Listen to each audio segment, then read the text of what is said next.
Shalom, brothers and sisters. Welcome to the Hebrew Learning Center in West Africa, Adukram, Ghana. I would like to start off by hoping all had or all are having an increased festival season during the 7th month of the Most High.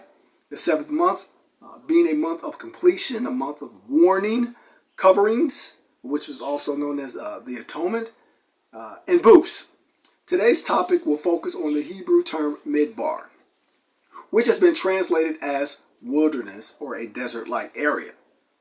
When we visualize wilderness, most think of a desert-type area or forest area being a place uninhabited by human beings, which is actually true.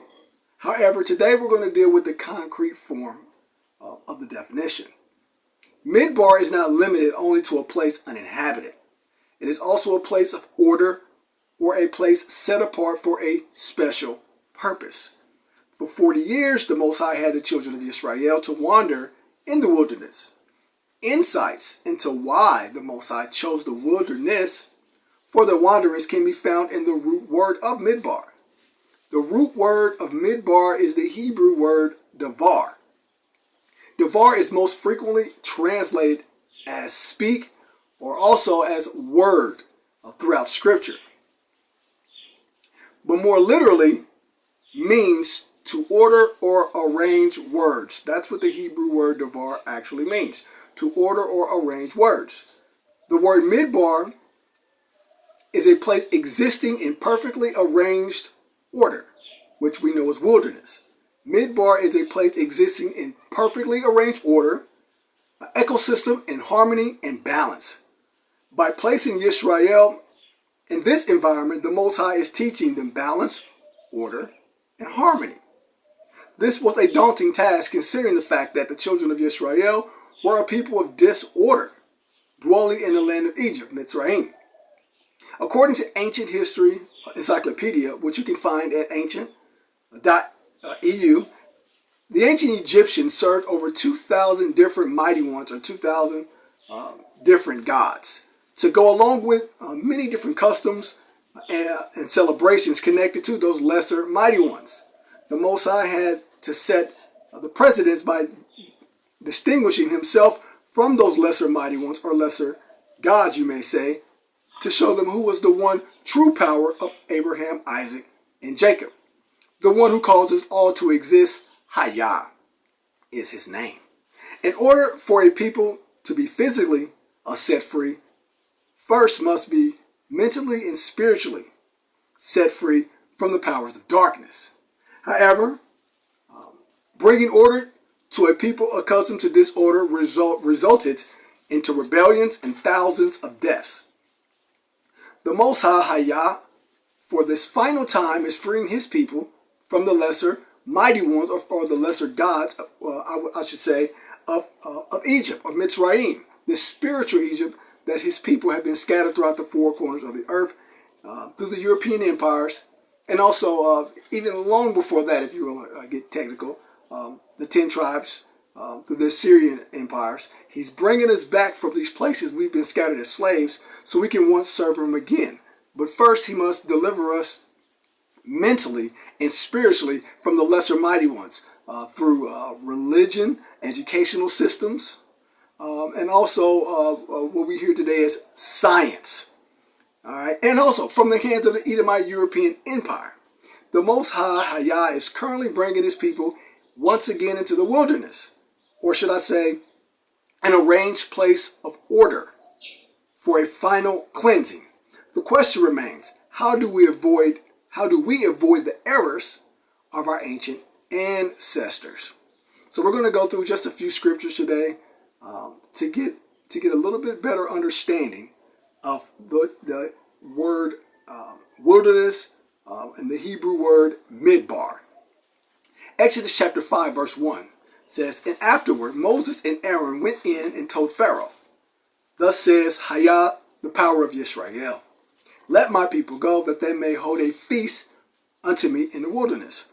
So the Most High had sent Moses unto Pharaoh, and also his brother Aaron from the tribe of the Levites, to free the children of Israel out of the hands of the government powers of ancient Egypt, to hold a festival, to hold a feast, a celebration into the wilderness. Now remember, this word wilderness here is the ancient Hebrew word midbar, which means a place of order. So the Most High was bringing us into the wilderness to give us the law, statutes, and commandments, to bring order unto a people of disorder, to have a festival unto him, where we would dwell in those booths, which today he's doing the exact same thing. So when we are placed into the wilderness, we must understand this is a cleansing process to rid ourselves from the ways of Egypt, or the ways of the spiritual Egypt, of the United States of America and the European countries, and everywhere else we've been scattered to serve slavery. All right, to release us from the powers of darkness of Catholicism, the modern Christian religions, Buddhism, Egyptology, and also just the educational systems in general. So the word wilderness, or midbar, is an arrangement or placement of something creating order. We must think as the ancients have thought. So the Semitic nomads, life followed an orderly arrangement of movement throughout the year. So when they actually moved throughout the year, it was according to the seasons. And we know that the seasons are in order with the Most High. So when they moved, the ancient nomads, it was with purpose. Okay, meaning it was all arranged with order, the back and forth movement of a man. So we must understand that. So the Most High is one of order, and this is the true reason why we're going back into the wilderness, waiting for the return of the Messiah, to become an orderly people. Okay, Exodus chapter 7 verse 16 says, "And you shall say unto him, HaYah power of the Hebrews have sent me unto you, saying, let my people go, that they may serve me in the wilderness. And behold, hitherto you would not hear them." So as we see the children of Israel waking up throughout the four corners of the earth, through the power of the Most High and through his Messiah, whom he have already sent to be a sacrifice for our errors, and our people are being waken up. However, the Edomite European empires, the 10 horns, the Roman Empire, they have refused to let our people go. So as we can see, we're in a time of war, we're in a time of pestilence, we're in a time of great deception, to destroy the children of Israel from ever reaching that promise, from ever reaching the wilderness, to become a people of order, where we can have a festival unto him, which will be the festival of Sukkot, where we will wave the palms and the goodly branches for the return of the Messiah. But in order to do this, we must first understand that this is a cleansing, just as before when the Most High brought our people out of the land of Israel. He's going to judge us once more in the wilderness. Okay? But he has hardened the hearts of the Europeans just as he has hardened the hearts of Pharaoh. Yes, there was the Emancipation Proclamation, where we were supposedly to had been set free. However, their hearts were hardened. They never truly set the children of Israel free. However, just found more ways to continue our further demise by keeping us in captivity, mentally and spiritually, through religion and philosophy.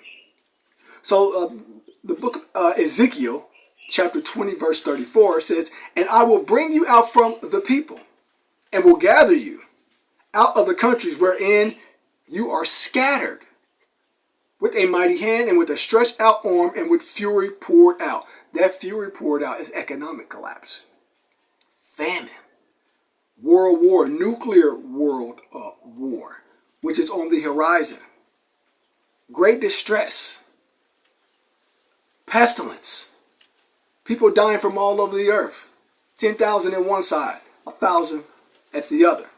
But he's going to bring his set apart people out from among them, where we've been scattered. Verse 35, "And I will bring you into the wilderness of the people." So the Most High is bringing us back into an arranged place of order, to bring order.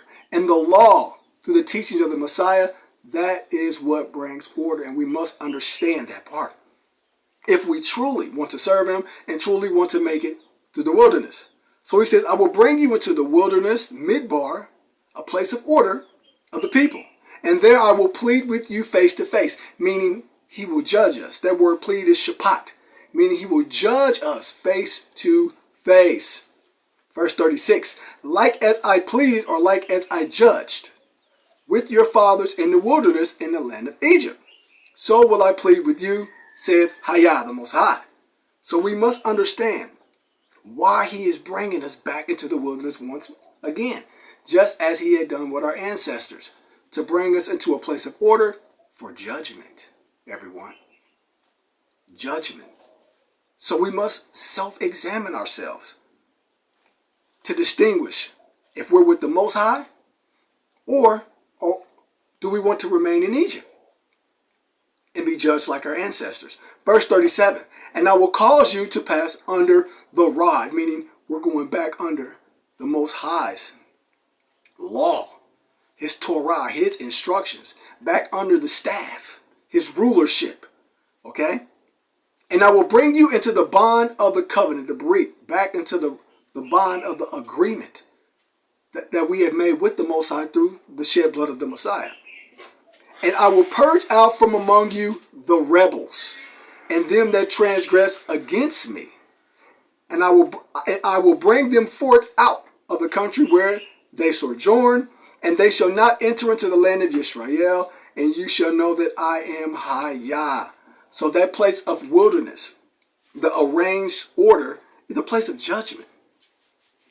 It's a place of judgment which we must prepare ourselves now, spiritually and mentally, by purging away or cleansing the ways of the United States of America, the ways of the philosophies of the world, rap music, selfishness, and we must come in unity as a people and to be truly unselfish as a people and to think as one nation of people.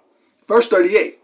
And it says, and I will purge out from among you the rebels. So we understand, just because you make it into the wilderness doesn't necessarily mean you're going to make it into the land of Israel.